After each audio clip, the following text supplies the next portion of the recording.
Une maison construite pour l'occasion, une télé, des mannequins, un décor de carton-pâte façon hollywoodienne.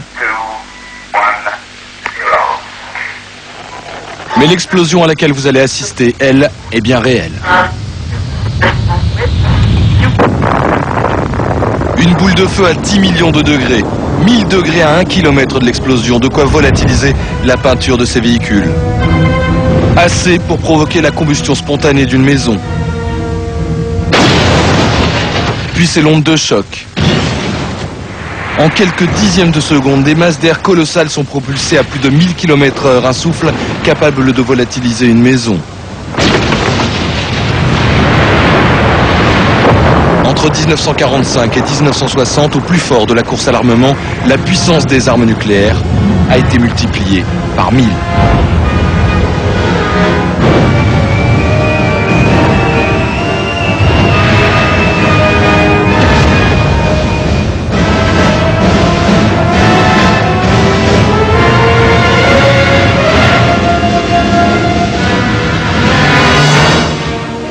Tout commence en 1938.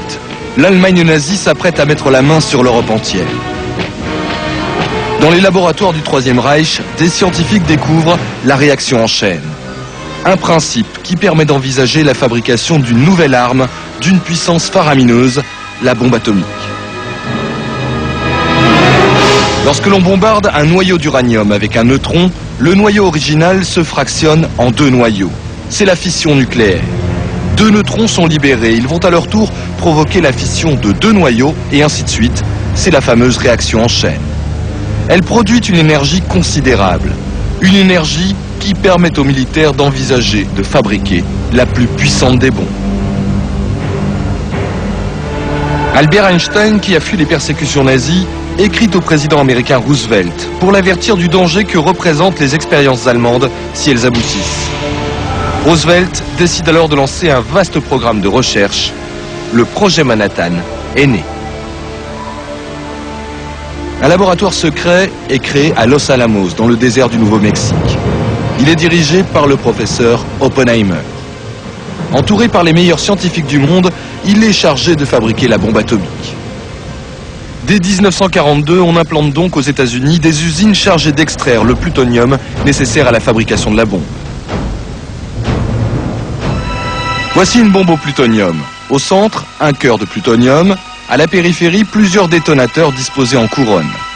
Déclenchés simultanément, ils vont comprimer le cœur de plutonium sur lui-même pour finalement provoquer la réaction en chaîne et l'explosion atomique.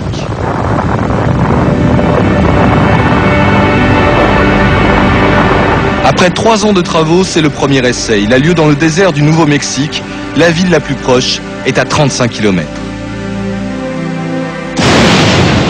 16 juillet 1945, 5h29 du matin, Trinity explose.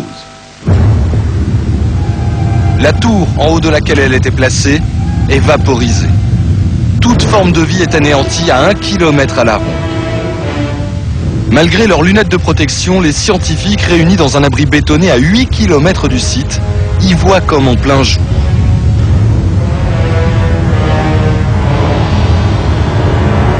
Pour pouvoir comparer la puissance de la bombe atomique avec une bombe traditionnelle, on a placé à quelques centaines de mètres 100 tonnes de dynamite.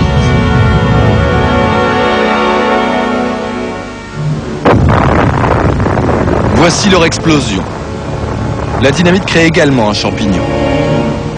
Mais regardez sur cette photo, le cratère du bas correspond à l'explosion des 100 tonnes de dynamite, le cratère du haut à l'explosion de Trinity. Elle est 200 fois plus puissante. L'équivalent donc de 20 000 tonnes de dynamite. L'essai est donc concluant. Les bombes vont pouvoir être utilisées. Mais entre-temps, l'Allemagne a capitulé sans avoir développé la bombe atomique. Le Japon, lui, est encore en guerre. C'est lui que les Américains vont bombarder. Ils veulent forcer ce pays à la reddition rapidement et surtout montrer aux Soviétiques qu'ils disposent d'une nouvelle arme effroyable. 6 août 1945, 8h15 du matin, la première bombe, baptisée Little Boy, est larguée sur Hiroshima. Elle pèse 5 tonnes, à l'intérieur, 11 kilos de métal radioactif. Ces images ont été filmées par l'escorte du bombardier Enola Gay qui a lâché la bombe. 3 jours plus tard, le 9 août, à 11 h du matin, nouveau bombardement. Cette fois-ci, la bombe s'appelle Fatman et c'est Nagasaki qui est visée.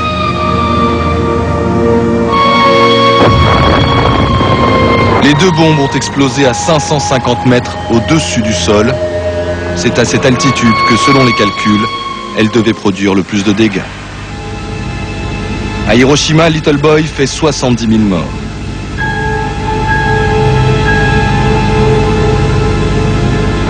À Nagasaki, Fatman, une bombe identique à celle de l'essai de Trinity, tue 40 000 personnes d'un coup et balaie la moitié des bâtiments de la ville.